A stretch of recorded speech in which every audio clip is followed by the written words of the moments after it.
쟁점으로 보아야 하고 그 배경은 어떤지 보도록 하겠습니다. 그래서 뭐 몇 년의 어떤 역사가 어떻고 어려운 부분들은 조금 배제하고 우리가 다니엘서를 읽을 때 어떻게 이제 쉽게 좀 볼 수 있을까, 이 부분을 나누고자 합니다. 글씨가 잘 보일지 모르겠는데요, 다니엘서는 구약의 계시록이라고 부릅니다. 아시죠? 에스겔서와 함께 신약의 요한계시록을 읽는데 중요한 열쇠가 되는 게 다니엘서입니다. 다니엘과 에스겔서죠. 자, 요한계시록의 이 내용과 서로 맞불려 있는 구조이기 때문에 이런 중요한 역할을 감당하고 있어요.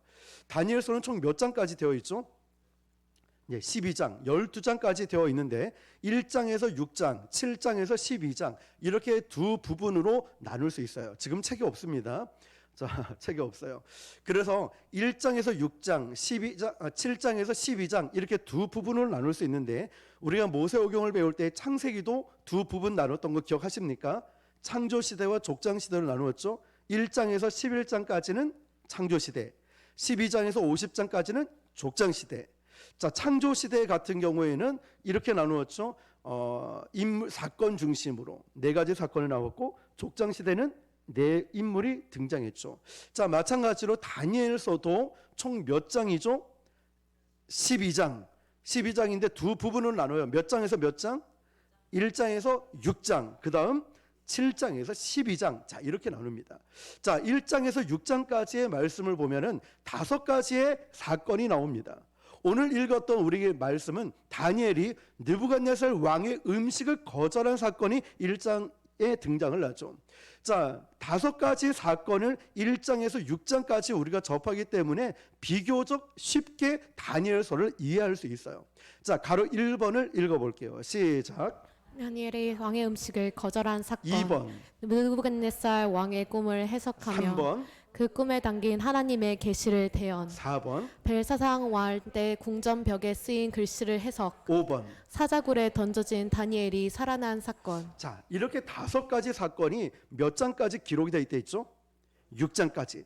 그럼 여러분, 다니엘은 총 12장 가운데 1장, 2장, 3장, 6장까지 보면서 5가지 사건을 머릿속에 기억을 합니다. 오늘은 1장에 나온 다니엘이 느부갓네살 왕의 음식을 거절한 사건을 보게 되고, 다음 시간에는 다니엘이 느부갓네살 꿈을 해석한 사건, 그리고 그 꿈에 담긴 하나님의 계시를 대언하는 사건을 나누고, 또 그 다음에는 벨사살 왕이 궁전벽에 쓰인 글씨를 해석하는 것과 마지막에는 사자굴에 던져진 다니엘이 살아난 사건을 우리는 6장까지 보게 될 겁니다. 그래서 우리는 6장까지 보면 이 사건이 있구나라고 쉽게 이해를 합니다. 자, 그러면 7장에서 12장까지는 난해한 묵시적 기록이 많아서 이게 너무 어렵다, 이런 생각이 들어요. 역사적 배경을 모르거나 신학적 지식이 없으면은 말씀을 읽어도 7장에서 12장까지는 이게 도대체 무슨 내용일까, 이런 생각이 드는 거예요. 그런데 조금만 안내를 받으면은 말씀 속에 담겨진 진정한 의미를 깨닫게 되기 때문에 오히려 6장까지 내용보다 7장에서 12장까지 내용이 더 흥미진진한 내용이 나옵니다. 우리 7장에서부터는 제가 그림도 띄우고 사진과 지도를 띄우면서 우리가 공부를 하게 될 텐데요, 너무 쉽고 재미있어요. 야, 이런 거였구나. 자, 미리 말씀드리면 김이 빠지기 때문에 다 말씀드리진 않고, 오늘은 우리가 개론과 1장까지만 딱 이해하면 됩니다. 자, 그러면 다니엘서를 공부하면서 꼭 알아야 될 5가지 제국, 나라가 있습니다. 노란 글씨만 5나라. 시작. 아수르, 바벨론, 메다, 바라사, 페르시아, 헬라, 로마. 자, 이 5가지 나라를 기억하는 겁니다. 자, 아수르 같은 경우는 창세기와 출애굽기의 배경이 되는 지역이고, 또 애굽을 무너뜨린 나라가 바로 아수르입니다. 자, 아수르는 결국 오늘 다니엘서의 배경이 되는 바벨론에 의해서 아수르는 무너지게 되고, 바벨론은 다니엘서의 시대적 배경이 되는데 결국 새로운 강자로 등극하지만 메데, 바사, 페르시아라는 제국에 의해서 바벨론도 무너져요. 절대적 강대국, 영원하다라고 말했지만 페르시아에 의해서 무너지고, 페르시아 역시도 헬라 제국에 의해서, 알렉산더가 이끌었던 헬라 제국에 의해서 메데, 바사, 페르시아도 무너져요. 그 다음에 이제 등장하는 로마 제국인데요, 이것은 신약 성경의 배경이 되는 로마 제국이 세계 패권을 차지하게 됩니다. 자, 그러면 5 나라를 한 번 더 머릿속에 우리가 기억해 봅니다. 첫 번째 시작. 아수르, 두 번째, 바벨론, 세 번째, 메데, 바사, 페르시아, 네 번째, 헬라, 5번째. 로마. 자, 어디서 많이 들어본 나라인 것 같긴 해요. 특히 아수르도 들어봤고 바벨론도 들어봤고, 근데 메데, 바사, 페르시아는 조금 덜 들어본 것 같고, 헬라도 들어봤고 로마도 들어봤어요. 자, 이 5가지 제국을 다니엘서를 공부하면서 알 필요가 있습니다. 자, 그러면 아수르, 바벨론, 메데, 바사, 페르시아, 헬라, 로마 제국, 이 5제국은 성경 전체 시대적 배경이 되는 부분이기도 합니다. 5제국의 흥망성쇠를 우리가 지켜보면서 꼭 알아야 될 중요한 사실이 있습니다. 그게 뭘까요, 여러분? 이 제국들이 잘 부강했다가 갑자기 패망하게 되고, 이 과정을 보면서 우리가 잊지 말아야 될 중요한 사실이 있다는 거죠. 그게 뭐냐면, 자, 위에 첫 글자 시작. 섭리가 있다는 것. 아멘. 그렇습니다. 모든 역사에는 중심에는 하나님의 주권적 섭리가 있다는 것. 그러니까 이 나라가 흥왕하고 무너지는 것은 하나님의 섭리, 주권 가운데 있다는 거죠. 그래서 우리가 이 말씀을 꼭 붙들어야 될 게 뭐냐면, 다니엘의 세 친구 사드락, 메삭, 아벳느고가 풀무불에 들어갔을 때에도 이 다니엘의 세 친구가 왕이 느부갓네살 왕의 앞에, 금신상 앞에 절하지 않았던 그 중요한 이유가 뭐냐면 절대적 능력에 대한 확신이 있었다는 거예요. 그런데 우리는 절대적 능력을 확신하지 않을 때가 있어요. 내가 어려움이 오고 고난이 오고 질병이 오면 너무나 고통스럽다 보니까 하나님을 신뢰하지 않아요. 그리고 그 기간이 너무 길다 보니까 중간에 포기하게 돼요. 하나님은 정말 살아계신가? 정말 응답하실까? 라는 이런 생각에 포기할 때가 많다는 거죠. 그런데 우리가 정말 이 다니엘 말씀을 공부하면서 꼭 가져야 될 마음이 이 부분인 것 같아요. 하나님에 대한 절대적인 신뢰 말이죠. 내가 아무리 힘들어도 어려워도 고난이 와도 하나님에 대한 이 신뢰감, 이 믿음은 저버리지 않아야 된다는 것. 이게 정말 저와 여러분, 우리에게 필요한 부분인 것 같아요. 그래서 내 뜻대로 되지 않아도 다니엘 세 친구처럼 그렇게 하지 아니하실지라도 하나님 앞에 우리가 온전한 신뢰를 드릴 수 있는 것. 느부갓네살 금신상 앞에 절하지 않는 믿음. 내가 죽으면 죽으리라, 이 믿음을 가지고 풀무불에 들어갈 수 있을 만큼의 믿음 말입니다. 이게 정말 우리에게, 저에게 필요하지 않나 생각해 봅니다.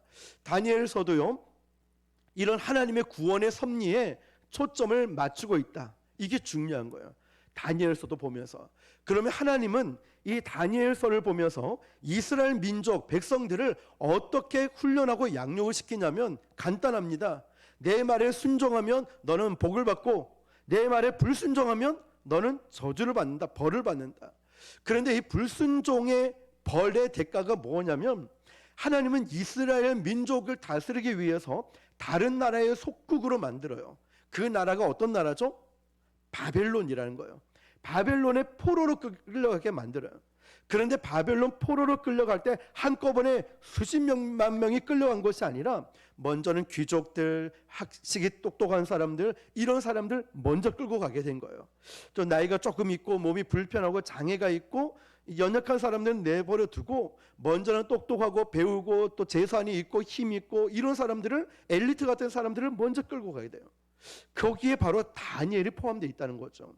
하나님은 불순종하고 있는 이스라엘 백성들을 바벨론 속국 포로로 끌려가게 만들었다는 것이죠. 자, 그러면 다니엘도 이스라엘 민족과 함께 포로로 끌려가 있는데요, 다니엘은 바로 고통스러운 이스라엘 역사의 한복판에 있었다는 거예요. 자, 그럼 여러분, 우리가 다니엘을 보면서 좀 한 명 더 추론하고 생각해 볼 사람이 있습니다. 자, 한번 퀴즈입니다. 맞춰보세요. 창세기에 나오는 인물 중에 한 사람이에요. 다니엘처럼 먼저 다른 나라로 포로로 끌려갔어요. 노예로. 그렇죠. 노예로 끌려간 요셉이죠. 그런데 요셉은 형들을 만났을 때 뭐라고 이야기하냐면 하나님의 뜻이 있어서 나를 먼저 애굽으로 보냈다라고 해요. 마찬가지로 다니엘 역시도 하나님의 주권과 섭리 가운데 바벨론 포로로 먼저 끌려가 있게 된 거예요. 이러면서 이제 다니엘 우리 1장이 이제 시작될 텐데요. 그럼 다니엘을 하나님께서 바벨론 포로로 끌려가게 하신 세 가지 이유가 있습니다. 1번 시작. 하나님은 이방 땅 가운데 하나님의 영광을 드러내기 위해서 네, 하나님의 영광을 이방 땅에서 드러내기 위해서 다니엘을 보내셨다는 거예요. 자, 택하신 백성을 이방 땅의 포로가 되게 하신 이 섭리 우리 이해할 수 없겠죠? 그런데 우리는 사무엘 상하, 열왕기 상하 이렇게 쭉쭉 보면서 왜 그들이 포로로 끌려갔는지를 알게 됩니다. 조금 뒤에 나올 건데요. 우리도 지금 이해가 되지 않지만 나중에 상처가 별이 된다는 것을 비로소 깨닫게 돼요. 제가 오늘 어떤 교회에 전도 특강을 하러 갔다 왔어요. 교회가 굉장히 크고 잘 지어놨어요. 그런데 제가 갔다 오면서 어떤 생각이 들었냐면 그렇게 부곡동에 있을 때 핍박하고 힘들게 하고 욕하고 멱살 잡던 그 스님이 이렇게 귀하게 쓰임 받을 줄 몰랐다는 거예요. 야, 그 스님한테 고맙다고 말할 정도로 멱살 잡아줘서 고맙다고 욕을 해서 고맙다고 말할 정도로 야, 이렇게 중요한 도구로 쓰임 받는구나. 그런데 그 당시로 돌아갔냐 가고 싶냐라고 물어본다면 절대로 가고 싶지 않다 말할 것 같아요. 너무 고통스러워서 제가 말씀드렸잖아요. 예배실에도 못 들어가고 지하 주차장에서 핸들 붙잡고 펑펑 울었다고. 너무 괴로웠고 기도할 만하면은 어느 데시벨이 올라가면 스님이 문자 오고 이런 게 다 느껴지니까 어떻게 나올지 아니까 너무 괴로워서 앞에서 기도하다가 성도들 목소리가 조금 높아지면 뒤로 쳐다봐요. 누가 크게 하는가? 제발 작게 했으면 좋겠다. 심지어는 송구영신 예배 때 기억하시죠? 어떻게 예배 들었는지 마이크 끄고 예배 들은 거예요. 그리고 그 전에는 송구영신 예배 못 드리니까 다른 교회 가서 예배를 드렸다는 거예요. 참 서럽고 힘든 시간들이 많이 있었어요. 그런데 지금 시간이 지나서 우리가 이렇게 이전에서 얼마나 좋은 분들과 함께 신앙생활을 할 수 있다는 것. 그리고 또 훗날 우리가 교회를 건축을 할지 건물을 매입할지 어떻게 될지 모르겠지만 놀라운 부흥의 역사가 일어나서 이것 또한 간증이 되지 않을까요? 우리 인생도 마찬가지예요. 훗날 시간이 지나서 이 상처가 별이 되게 만들어지고 우리의 이름을 자랑하지 못하고 하나님의 영광만 드러나기 위해서 바로 하나님은 바로 바벨론 포로로 다니엘을 먼저 보내신 거예요. 자, 두 번째 이유가 있죠. 시작. 하나님은 훗날 이스라엘 민족이 포로로 끌려올 것을 대비하시기 위해 먼저 다니엘을 바벨론으로 보내셨다. 네, 아까 퀴즈를 냈듯이 요셉을 맞췄죠. 이런 것처럼 이스라엘 민족을 향한 하나님의 속 깊은 배려가 있는 거예요. 자, 그래서 바벨론 포로로 먼저 보냈고요. 세 번째 마지막 시작. 하나님은 이스라엘 백성에게 메시아를 열망하는 마음을 주시고자 다니엘을 바벨론에 먼저 보내셔서 소망의 길을 여셨다. 네, 이스라엘 백성들은요 바벨론의 압제와 고난 가운데 누구를 바라보게 했을까요? 그렇죠. 고난이 오니까 억울함이 있고 아픔이 있으니까 그제서야 하나님을 바라보게 돼요. 예배를 그리워하게 되고 말씀에 목말라 하게 되고 메시아를 갈망하게 되는 거예요. 무엇 때문에요? 고난 때문에. 자, 이 세 가지 이유 때문에 다니엘을 바벨론 포로로 먼저 보내신 세 가지 이유가 됩니다. 자, 그러면 이제 책을 한번 펴주시길 바랍니다. 책을 이제 펴시면서 10페이지 전에 우리 목차를 한번 보겠습니다. 7페이지입니다. 자, 챕터 1부터 10번까지 있는데요. 우리 챕터 1 하면 여러분이 제목을 읽어주세요. 자, 챕터 1, 하나님이 주신 탁월함. 챕터 2, 왜 갑자기 변했을까? 챕터 3, 내 생각대로 안 풀릴 때. 챕터 4, 자기 중심적인 나무와 시냇가에 심은 나무. 챕터 5, 벨사살 왕이 본 무서운 환상. 챕터 6, 벨사상 왕에게 나타나신 하나님. 챕터 7, 다니엘의 능력의 비결은 성령 충만이었다. 챕터 8, 계속되는 적그리스도 공격. 챕터 9, 다니엘 평생 기도의 줄을 놓지 않았다. 챕터 10. 마지막 때를 준비하라. 자, 오늘 하나님이 주신 탁월함인데요. 10페이지를 넘어가 보시면은 자, 다니엘은요. 이제 15살의 나이로 바벨론 포로로 이제 화면 꺼 주셔도 됩니다. 타국 바벨론 포로로 끌려가게 됩니다. 다니엘은요. 하나님을 위해 살기로 뜻을 정했었죠. 어린 나이에 이 뜻을 정하는 것은 쉬운 일은 아니었지만 이 뜻을 정했기 때문에 파워풀한 인생을 살게 되었어요. 다니엘은요, 바벨론 포로로 끌려가서 이름도 바벨론의 이름도 짓고 언어도 학문도 바벨론 것으로 습득하게 되었지만 무엇만은 팔지 않겠다 결심했죠. 영혼만은 절대로 바벨론 영혼이 되지 않겠다. 다니엘의 결심 뭐냐면 하나님 앞에 부끄럽지 않는 삶을 살겠다라는 강한 뜻을 세우고 그 결정 시험 보는 때가 왔습니다. 그 시험이 오늘 첫 번째 나오는 사건이죠. 뭐죠? 왕의 식탁에 올라가는 포도주와 음식을 먹으라는 시험이 왔습니다. 여러분, 우리도 하나님 앞에 결단을 하게 되면은 꼭 그런 시험을 받게 됩니다. 자, 세상적으로 보면은 이것이 출세할 수 있는 기회를 얻는 것이겠지만 믿음의 다니엘은 이것을 거절했다는 거죠. 왜냐하면 왕이 먹는 음식은 그냥 음식이 아니라 바벨론 신들에게 제사를 지낸 음식이었기 때문이죠. 그래서 다니엘은 이렇게 얘기하는 거예요. 여기까지는 아닙니다 라고 딱 영적 마지노선을 그었다는 사실이죠. 믿음의 사람은 바로 그런 거예요. 여러분, 우리가 신앙생활을 하면서 나는 여기까지는 아닙니다. 아무리 당신이 좋고 아무리 우리가 관계가 좋아도 여기까지는 아닙니다. 이거는 아닙니다라고 확실하게 선을 그을 필요가 있다는 겁니다. 여기서부터는 내가 가지 못하겠습니다라는 영적 마지노선을 긋습니다. 그런데 우리 명절 때 친척들 만나면 그러죠. 뭐 목사도 그러고 장로들도 다 그러는데 뭐 어떻냐? 다 그런 거 아니냐라고 말을 합니다. 그렇지만 하나님 앞에서의 삶은 다르다는 것이죠. 하나님 앞에서는 나는 절대로 성공할 수 있다 하더라도 나는 절대로 내 영혼을 팔지 않겠다, 이런 인생을 살았다는 거죠. 우리 11페이지 맨 위에 지난 글씨 읽어볼게요. 시작. 풍랑이 이는 바다에서도 북극성을 보고 나가야 하듯이 세상이 아무리 변해도 우리는 하나님의 말씀을 붙들고 성경적인 가치관으로 살아야 합니다. 아멘. 자, 이겁니다. 풍랑이 있는 바다에도 북극성을 보고 가야 하듯이 세상이 아무리 변해도 우리는 뭘 붙들고 살아야 되죠? 하나님의 말씀인 겁니다. 이 목사를 붙드는 거 아닙니다. 그러다가 저도 교주가 돼요. 큰일 납니다. 하나님 말씀 붙들어야 돼요. JMS가 아니라 LJH 이렇게 돼가지고 나가면 큰일 납니다. 저는 우리 교회가 이제 분산돼서 우리 모두가 이끌고 가는 그런 교회, 건강한 교회를 지향하고 있어요. 여러분, 바로 우리는 성경적 가치관으로 살아가야 됩니다. 아멘이십니까?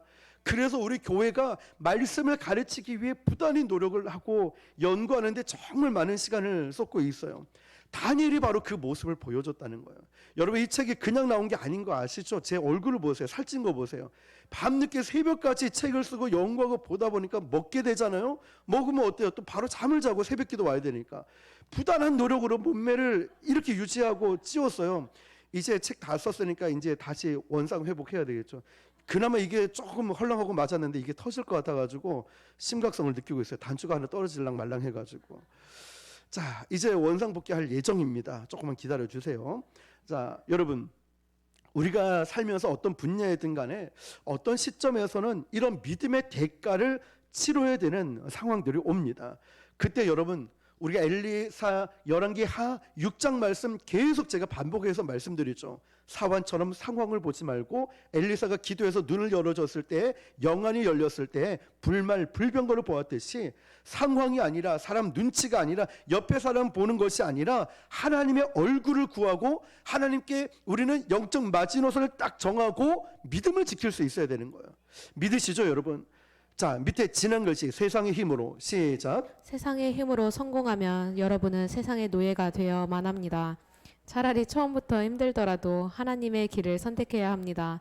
하나님의 사람으로서 내가 무엇을 하지 말아야 될 것인지를 분명히 하면 내가 무엇을 해야 될 건지도 명확해집니다. 아멘. 자, 세상의 힘으로 성공하면 세상의 노예가 되죠. 근데 힘들더라도 하나님의 길을 선택하는 거예요.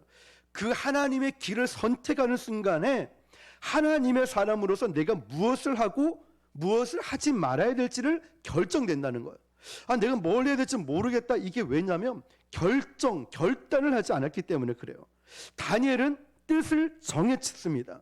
그런데 뜻을 정하는 것 이상으로 중요한 게 뭐냐면 뜻을 지혜롭게 실천하는 것입니다. 여러분, 책임감이 중요할까요? 책임 완수가 중요할까요? 그렇죠. 책임감도 중요합니다. 그러나 더 중요한 건 책임 완수라는 거예요. 자, 이순신 장군 원균 이야기를 쭉 읽어보시면 되고요. 이제 밑으로 보면 다니엘은 바벨론 포로로 끌려왔습니다. 돈도 백도 집도 배경도 없습니다. 절대 권력자인 느부갓네살 왕의 명령을 거절한다는 것은 죽음을 의미하는 거였습니다. 그렇지만 뜻을 세웠는데 실천할 길이 보이지 않는 거예요. 기도했는데 앞길이 전혀 보이지 않는 거죠. 아마 다니엘은 엄청 기도했을 거예요. 하나님 길을 보여주십시오. 저는 내 마음은 확정되고 믿음의 길을 걸어가겠습니다. 근데 길이 보이지 않는 거예요. 얼마나 기도했을까요? 얼마나 간절히 기도했을까요? 여러분, 하나님을 향한 뜻을 세웠는데 현실의 벽이 너무 높다면 기도해야 되는 거죠. 그때 하나님이 길을 열어주십니다. 바로 이 길이 뭐냐? 오늘 1장에 누가 등장하냐면 환관장이 등장을 합니다. 환관장을 만나서 대화를 합니다. 이 환관장의 역할은 왕의 살림을 책임지고 있고 또 환관장이 자신을 향한 큰 호의를 갖고 있다는 것을 알게 되었죠. 그런데 환관장은 예수 믿는 사람이 아니었어요. 그러나 하나님은 하나님의 사람을 축복하기 위해서 그들을 둘러싸고 있는 환경을 사용하신다는 거예요. 예수를 믿냐 안 믿느냐 이거 중요하지 않죠? 하나님은 그 주변에 있는 사람을 내가 갖고 있는 것. 자, 여러분, 그 소년 다윗에게는 뭘 갖고 있었죠? 물맷돌이죠. 모세 지도자가 되어서 출애굽할 때 모세는 뭘 갖고 있었어요? 지팡이를 갖고 있었죠. 이것처럼 하나님은 우리가 갖고 있는 것. 그 오병이어의 기적 그 소년은 뭘 갖고 있었죠? 물고기 2마리와 보리떡 5개를 갖고 있었죠. 중요한 건 이거예요. 하나님께 드려졌을 때 쓰임을 받는다는 거. 우리가 드려야 되는 거예요. 시간을 드리고 물질을 드리고 내 모든 것을 드려야 되는 거예요. 우리가 보셨잖아요. 그 돼지국밥집에서도 부동산에서도 우리 교회 가라고. 그러니까 교회 오셔가지고 또 우리가 또 어제 성경 공부 끝나고 거기 국밥집에서 밥을 먹었는데 저녁에 이제 카톡이 왔어요. 그 권사님. 그 뭐라고 하냐면 아니 돼지국밥집하고 부동산집에서 그 교회에서 축제나 행사하면 초대하라고 했대요. 교회 가겠다고. 와, 저는 2년 동안 가면서 한 번도 그런 얘기를 못 들었는데 그분은 그런 거예요. 그러면서 그 국밥집 아줌마가 그 권사님한테 큰 소리를 네 교회 가려면 그냥 가지 말고 헌금 많이 해라 이랬다는 거예요. 그래서 제가 아멘 이랬어요. 카톡에. 웃자고 그랬는데 감사한 거예요. 저는 여기 또 미용실에 제가 가면은 인사도 잘 안 받고 그냥 째로 보는 것처럼 느껴져서 그냥 올려놓고 오는데 오늘 슬기 청년이 가서 전도하러 갔는데 과자 2개를 받아오는 거예요. 내가 갔을 때는 아는 척도 안 하는데 너는 과자도 받고 저 세븐일레븐 가면 음료수도 받고 셀카도 찍고 나보다 더 좋네 잘하네. 이렇게 얘기한 거죠. 자, 여러분, 하나님은요 내가 있는 환경을 통해서도 일하시는 거예요. 우리는 너무너무 감사한 거 아닙니까? 그런 영혼들 그렇게 하나님의 축복의 도구로 사용하시니까 말이죠. 하나님은 다니엘을 살리기 위해서 8절에 보니까 환관장은 자신의 신앙 양심 때문에 이 음식을 먹을 수 없다고 솔직하게 다니엘을 얘기하니까 아주 겸손하게 이야기를 합니다. 이때 무엇이냐면 지난 글씨 무엇을 말하느냐 시작.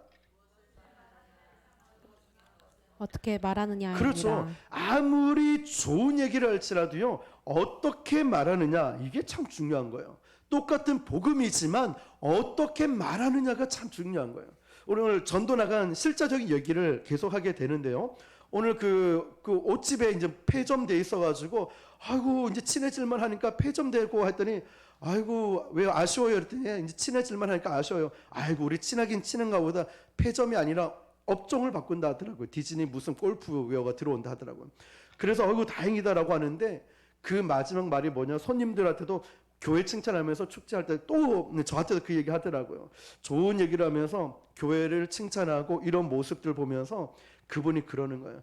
야, 말 한마디라도 목사님은 참 사람 기분 좋게 한다고. 똑같은 말이지만 어떻게 말하느냐가 참 중요한 것 같아요.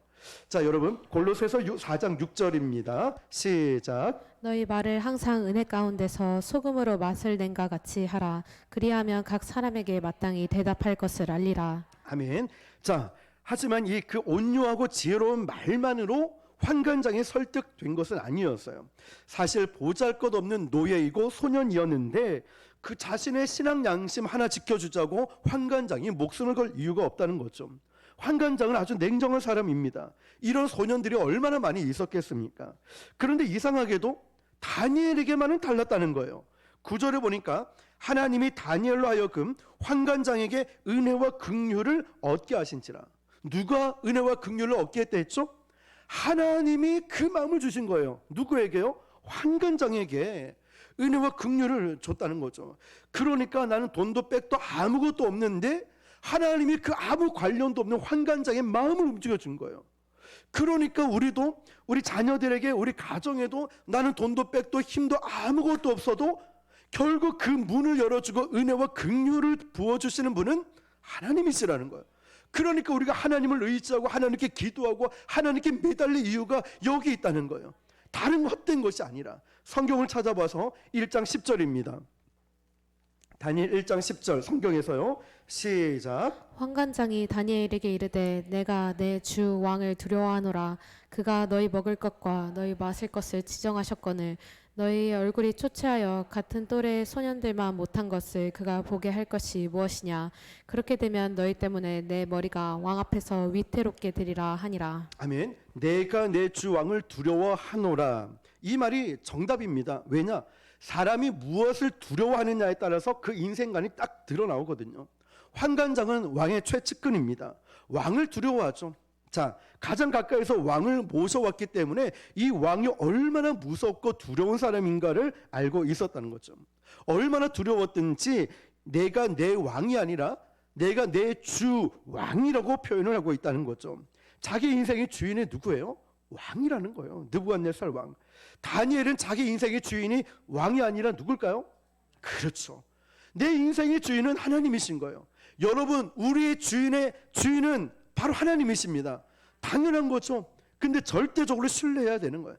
이게 그리 아니하실지라도, 그렇게 하지 아니하실지라도 하나님은 나의 왕이 되십니다. 나의 전부가 되십니다. 이런 고백이죠.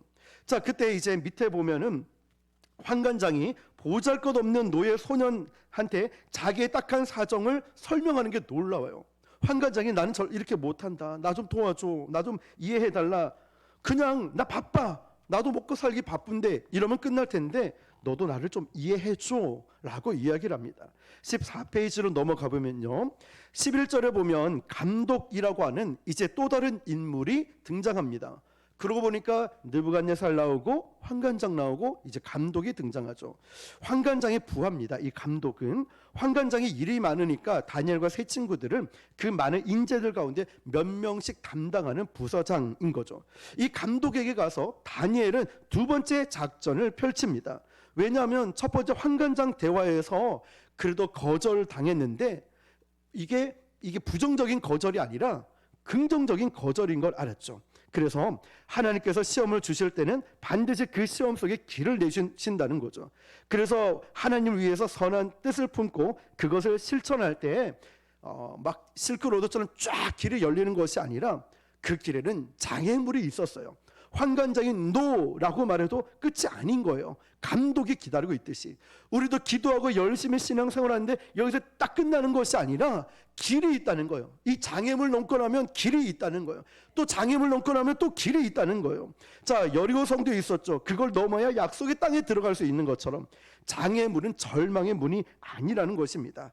자, 이제 밑에 마지막 단락에 가면 그래서 다니엘이 가서 환관장의 부하에게 이렇게 말합니다. 저는 신앙의 양심 때문에 바벨론 신에게 바쳐줬던 왕의 음식을 못하겠습니다. 그런데도 당신은 우리 학생들 관리하는 분으로서 우리 안색이 잘못 먹어서 지면은 왕 앞에서 책임 추궁을 당할 그런 위험이 있습니다. 그럼 어떻게 할까요? 열흘 동안 임상 실험을 한번 해봅시다. 포도주가 아니더라도 물과 채소만 먹겠다라고 절묘한 아이디어를 하나님께서 주신 거예요. 15절 윗부분 보니까 신념을 타협한 것이 아니라 기가 막히게 신념을 실행할 수 있는 지혜를 받았다는 거예요. 그러니까 우리는 복음이라는 본질은 변하지 않지만 이 복음을 절묘하게 지혜롭게 전할 수 있는 지혜가 필요한데 그 지혜는 바로 하나님께서 주셨다는 것입니다. 자, 이제 마지막 단락을 보면 열흘 동안 테스트하는 시험하는 이 결과를 통해서 신뢰를 얻게 됩니다. 나중에 3년이라는 시간을 확보하게 되고 세상에서 하나님의 일을 해 나갈 때 다니엘이 벼락출세한 것 같아 보이지만 아니었죠. 환관장을 통해서 감독을 통해서 한 사람 한 사람씩 이 사람들의 신뢰를 조금씩 얻고 간 거죠. 그러니까 나중에 큰 일이 터졌을 때 바벨론의 모든 관리들이 누구를 찾아왔냐면 다니엘을 찾아왔다는 거예요. 자, 마치 꼭 이런 것 같아요. 불신자지만 어려운 일 생기니까 목사님이 생각났어요. 이게 저는 참 감사한 일이죠, 여러분. 그렇죠? 근데 꼭 어제도 전화 왔어요. 돈 없으니까 갑자기 하나님이, 불교 신자죠, 그분은 하나님이 목사님이 생각나게 했대요. 불교 신자인 분이. 근데 돈을 빌려달는데 이 금액이 안 되면 작게라도 빌려달래요. 하나님은 저한테 응답을 안 주시던데요. 하나님이 저한테 응답을 안 주셨어요. 조금만 더 기도해 볼게요 했는데, 그럼 밤늦게까지 기한을 줄 테니까 응답을 주십시오 하길래 부담스러우면 문자로라도 답을 주십시오라고 했는데, 제가 어제 막 준비하고 늦게까지 깜빡하니까 전화가 오는데 아직 하나님이 사인이 없습니까? 아니 그분이 그 부처한테 뭐 물어볼 얘기를 갑자기 이제 목사니까 하나님의 얘기를 자꾸 꺼내는 거예요. 하마터면 제가 넘어갈 뻔했다니까요. 예, 절대 전도하면서 돈거래 이런 걸 절대 안 하거든요. 차라리 작은 액수라도 주면 좋지 거래는 안 하는데, 그래서 저는 하나님께서 응답을 안 해주셨습니다라고 하면서 그러면 이제 알겠다라고 이제 전화를 끊었습니다. 자, 여러분, 어쨌든 이 과정을 보세요. 힘들고 어려울 때 생각난다는 것은 참 감사한 일이라는 거죠. 세상 사람들이 그래요. 큰 일이 터지니까 다니엘을 떠올렸다는 거예요. 그래서 우리는 이 말씀에서 알아야 될 게 세상에서 작은 일부터 신뢰를 얻을 수 있어야 돼요. 정말 귀하죠. 우리 성도들 안에서, 가장 가까이 있는 성도들 안에서도 믿음을 인정받을 수 있고 우리의 성품을 인정받을 수 있는 것. 여러분, 우리는 사랑한다는 이유만으로 너무나 무례하게 행동할 때 있어요. 저와 여러분, 우리가 너무 친하다는 이유로 말도 함부로 할 수 있고 행동도 너무 쉽게 할 수 있어요. 그거 아니라는 거죠. 우리가 서로 신뢰를 쌓아가야 하는 거죠. 믿음의 사람이 어떻게 살아가야 하는지를 보여줄 수 있어야 돼요. 우리 주변 이웃들에게 만약에 신뢰를 얻지 못한다면 어떻게 될까요? 저번에도 말씀드렸지만 저 컨테이너 앞에 의자가 막 쌓여져 있는데 한 달, 두 달로 그대로 이제 쌓여져 있어요. 근데 1층인지 지하인지 모르겠지만 우리 테이블하고 치우면서 그 의자도 싹 다 치우니까 이제 1층 팀장님은 굉장히 이제 저한테 잘해주고 인사도 90도로. 그 작은 거 하나에 대해서 우리 교회, 그러면서 뭐라고 하냐면, 제가 여기 8년 정도 있었는데 그 전에 2개의 교회와 목사님을 거쳐갔는데 우리 여기 부곡순복음교회는 진짜 교회 같은 느낌이 듭니다. 이런 얘기. 작은 거 하나에 인정받는. 자, 여러분, 이렇게 해서 쌓여서 순간에 결정타를 날릴 수 있게 되는 거죠. 이 열흘 기간에 다니엘과 그 친구들은 결코 쉽지 않은 시간이었어요. 담대함으로 믿음으로 제안하긴 했지만 객관적으로 보면 굉장히 불리한 상황이었어요. 왜냐? 상식적으로 보면 왕의 식탁에서 나오는 음식은 고단백 최상급 포도주였으니까 당연히 그걸 먹은 아이들이 훨씬 더 얼굴빛이 좋겠죠. 다니엘과 그 친구는 채소와 물만 먹었으니까 말이죠. 자, 아마 더 열심히 이 다니엘과 친구들은요, 운동을 했을 거고 자기 관리를 더 잘했을 거예요. 왜냐? 열흘 뒤에 자기 얼굴빛이 더 좋아야 되니까. 자, 하나님의 거룩한 꿈이 있는 사람들은요, 주어진 시간과 주어진 인생을 함부로 낭비하지 않습니다. 우리 교회도 하나님께서 정말 거룩한 꿈을 주시고 놀라운 부흥과 이 땅에 있는 교회를 이끌어갈 모범적인 모델적인 교회를 세워나갈 때 가만히 앉아 있는다고 되는 게 아니에요.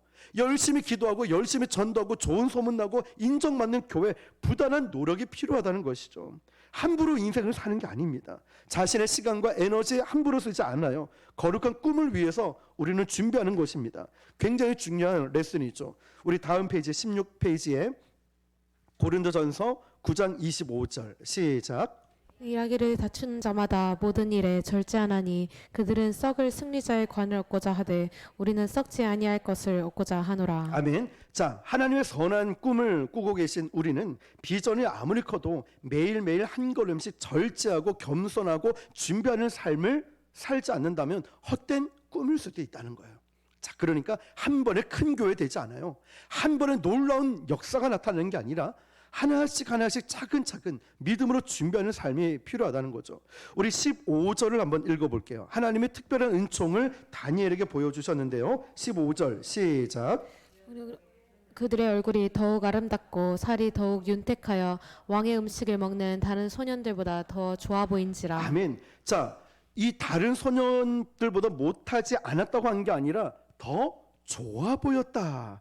세상이 주는 최고의 것을 먹지는 않았지만 결과적으로 보니까 훨씬 더 나았다라고 하는 거죠. 하나님의 사람이 바로 이렇습니다. 이 힘든 믿음의 시험을 통과하고 나니까 그 다음이 쉬워졌다는 거예요. 16절 읽어볼게요. 시작. 그리하여 감독하는 자가 그들에게 지정된 음식과 마실 포도주를 제하고 채식을 주니라. 아멘. 자, 그 다음부터 다니엘이 원하는 대로 깨끗한 음식을 줬습니다. 다니엘의 이 열흘이 결국 나머지 인생을 책임질 만큼의 중요한 결단이 되었다는 거죠. 자, 사랑하는 성도 여러분, 위기가 올 때 힘들지만 그걸 돌파하고 나면 엄청난 축복의 길이 열린다는 거죠.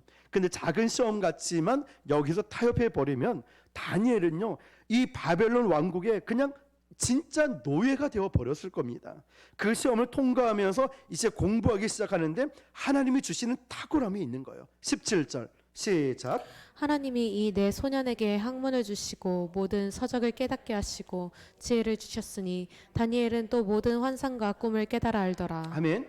바벨론은 그 당시에 세계 최강대국이었기 때문에 세계에서 날고 기는 사람들이 다 모여 있었을 거예요. 다니엘이 아무리 열심히 한들 자신의 힘만으로는 올라갈 수 없는 한계가 있다는 거죠. 그렇죠, 여러분? 우리도 내 열심으로는 한계가 있어요. 그런데 하나님께서 붙들어 주시고 거룩한 뜻을 정하고 혹독한 시험을 통과하고 나니까 다니엘에게 그때부터 하나님이 축복, 복을 주시는 것이에요. 지혜의 축복이 그때부터 온 거예요. 내 인생의 주인은 내가 아닙니다. 모든 일의 주인은 누구시라고요? 하나님이십니다. 이걸 절대적으로 인정해야 됩니다. 다니엘처럼 탁월한 인생이 되기 위해서. 17절을 읽겠습니다. 시작. 하나님이 이 내 소년에게 학문을 주시고 모든 서적을 깨닫게 하시고 지혜를 주셨으니 다니엘은 또 모든 환상과 꿈을 깨달아 알더라. 아멘. 자, 다니엘에게는 뭔가 더 받았습니다. 또 모든 환상과 꿈을 깨달아 알더라. 이 세 친구에게는 학문의 은사, 서적을 깨닫는 은사를 주셨는데 다니엘에게는 뭔가 더 큰 은사를 주셨다는 거죠. 이 뜻이 뭘까요? 다니엘에게는 특별한 미래가 있다는 걸 보여주는 거예요. 저와 여러분 특별한 은사를 주셨다면 아마 하나님께서 저와 여러분을 쓰시기 위한 특별한 계획이 있어요. 부족하지만 저에게도 전도에 대한 이 마음을 주셨기 때문에 아마 하나님께서 우리 교회를 들어서 쓰시고자 하는 뜻이 있고 여러분에게 어떤 지혜를 주시고 어떤 달란트를 은사를 주셨다면 바로 그걸 통해 이루고자 하는 뜻이 있다는 거죠. 남에게 없는 특별한 은사를 받았다면 남에게 주지 않는 하나님의 특별한 임무, 사명이 온다는 거죠. 자, 그것은 내가 잘난 척하라고 준 것이 절대 아닙니다. 평소는 겸손한 것 같아 보이지만 그 사람에게 힘을 주어져 보면 진짜가 무엇인지를 알게 돼요. 얼마나 그 힘을 가지고 교만합니까? 얼마나 불순종하고 믿음이 약한지 그 힘을 줘버리면 알 수 있다는 거예요. 다른 사람은 아는데 본인만 모르는 거 말이죠. 다음 18페이지로 넘어갑니다. 자, 우리에게 주시는 은사를 한번 잘 보십시오. 이 은사는 바로 어떤 고귀한 사명을 위해 주시는 것입니다. 자, 다니엘에게 또 주었다는 것은 뭔가가 앞으로 일어나는 것이죠. 자, 그렇게 다니엘은 바벨론 공직사회에 쉽게 말하면 공무원으로 입문하게 됩니다. 18절, 19절 성경에서 읽어볼게요. 시작. 대로 그들을 불러들일 기한이 찼으므로 환관장이 그들을 느부갓네살 앞으로 데리고 가니 왕이 그들과 말하여 보매 무리 중에 다니엘과 하나냐와 미사엘과 아사랴와 같은 사가 없으므로 그들을 왕 앞에 서게 하고. 아멘. 20절까지 시작. 그 왕이 그들에게 모든 일을 묻는 중에 그 지혜와 총명이 온 나라 박수와 술객보다 10배나 나은 줄을 아니라. 아멘. 자, 이제 입사를 하고 나니까 이제 한 사람 한 사람 이제 시험을 치릅니다. 면접을 까다롭게 보고 나는데 다니엘과 세 친구는 안심할 수가 없었죠. 실력으로 들어왔기 때문에 이제 그 실력을 보여줘야 하는 거죠.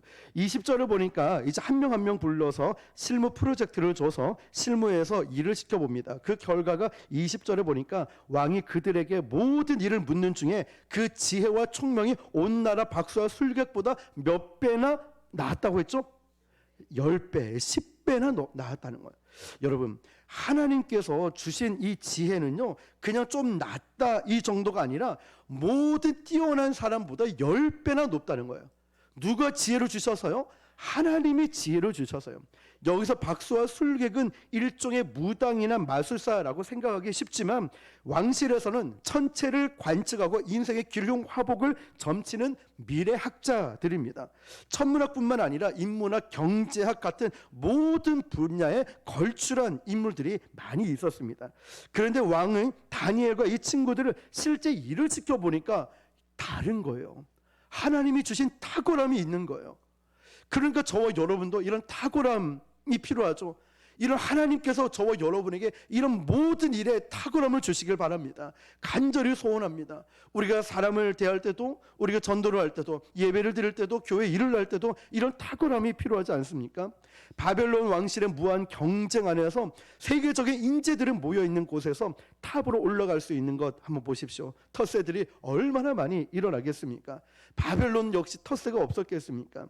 그러나 차별을 안 당하는 방법 하나가 있습니다. 그게 뭐냐면 어중간한 게 아니라 10배 이상 아예 뛰어나 버리는 거예요. 실력이 엇비슷하면요, 그냥 이 사람 쓸 거면은 다른 사람 쓰는 게 낫지, 이렇게 말을 하겠죠. 근데 아예 실력이 출중해 버리면 비교 대상이 될 수 없어요. 왜냐? 이 사람 아니면 안 되니까. 저는 저와 여러분도 그렇고 여러분의 자녀들이 남들보다 조금 나은 정도가 아니라 아예 정말 더 뛰어난 아이들이 되기를 기도하시길 바랍니다. 정말 하나님이 주시는 그 지혜로 탁월함이 있기를 바랍니다. 하나님의 선한 뜻을 품은 다니엘에게 그 뜻을 위해서 목숨을 건 다니엘에게 하나님이 지혜를 주셨어요. 자, 첫 번째, 뜻을 품었어요. 하나님 향한 결심, 뜻을 품었습니다. 대가를 치렀습니다. 시험을 치렀다는 거죠. 하나님이 이 시험을 통과한 다니엘과 세 친구들에게 지혜를 주셨는데, 그리고 그 인생을 책임져 주셨습니다. 21절입니다. 시작. 다니엘은 고레스 왕 원년까지 있으니라. 아멘. 지금 다니엘이 있는 때가 바벨론 왕조 시대입니다. 바벨론 왕조가 망하고 훗날에 소개되는 페르시아 왕조 때 왕입니다. 그러니까 고레스 왕 원년은 지금 시점부터 67년 뒤에 일어나는 거예요. 그러니까 바벨론 왕조가 바뀌는 그때까지 지금 18살의 바벨론 왕국에 입문을 해서 공직 공무원 생활하는데 고레스 왕 67년 뒤까지 무려 85세 노인이 되기까지 공직에 머물러 있었다는 거예요. 우리가 끝에 보면 알겠지만 그 노인에게도 어려운 일 당하니까 바벨론에 있는 사람들은, 그 지역에 있는 사람들이 다니엘을 찾고 나섭니다. 이 말씀을 왜 굳이 마지막에 포함시켰을까? 우리 마지막으로 한번 볼 필요가 있어요. 왜 다니엘 1장 21절에 고레스 왕 원년까지 있으니라, 왜 이 말을 마지막에 해 놓았을까요? 자, 20대, 30, 40, 50대 그 인생은 날이 갈수록, 시간이 갈수록 빛을 발하고 정직하고 아름다운 가정을 이루고 성공을 했고 이런 인생을 살았다는 것이죠. 그게 바로 다니엘이란 것을 알려주는 거예요. 다니엘은 이 85세 노인이 되기까지 그 인생사를 쭉 보면은 15살에 포로로 와서 18세에 공직에 입문을 하고 거기서 텃세도 있고 시험도 있고 어려움도 있었고 나중에 나이 들어 결혼도 했고 아이들도 있고 성공하고 수많은 사람들에게 영향력을 끼치고 나라가 활기뛰고 그 다음에 많은 사람의 복을 받는 복의 근원이 되는 이렇게 살아가는 인생이 누구라고요? 다니엘이라고. 바로 이것을 알려주기 위해서 다니엘은 고레스 왕 원년까지 있으니라 라고 마지막에 기록을 해 놓은 것입니다.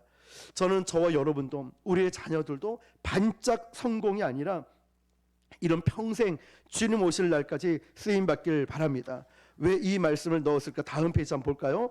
자, 4가지 이유가 있죠. 자, 첫 번째 이제 봅니다. 처음부터 1번 시작. 15세 소년 다니엘이 어린 나이에 뜻을 정하고 바벨론 포로로 끌려갔을 때 다니엘의 뜻을 정했어요. 2번 그 뜻을 관철시키기 위해서 지혜를 구하며 하나님께 지혜를 구했고요. 3번 어렵게 난관을 극복한 이 사건이 네, 시험이 왔었죠. 그 먹는 음식으로. 4번 다니엘의 나머지 평생을 축복과 영광으로 이끄는 계기가 되었다는 것입니다. 아멘. 그러므로 우리 마지막 결론이 이거예요. 첫 믿음의 단추를 어떻게 꿰느냐가 중요한 거예요.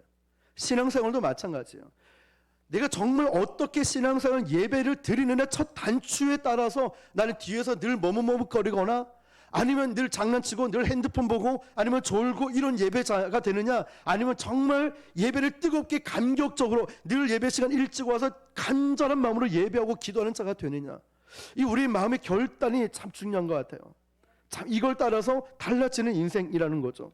자, 그래서 우리가 불경기 오고 어려움이 오지만 다니엘 역시도 열애는 아니었습니다. 똑같이 어려움을 겪었습니다.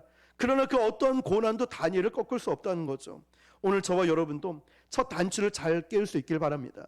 그리고 여러분 결단하시길 바랍니다. 오늘 하나님 앞에 내 영적 마지노선을 긋고 절대로 세상과 타협하지 않고 믿음으로 살아가겠다.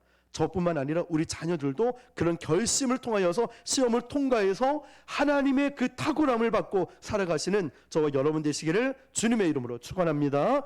우리 이 시간 함께 기도하겠습니다. 하나님, 오늘 다니엘서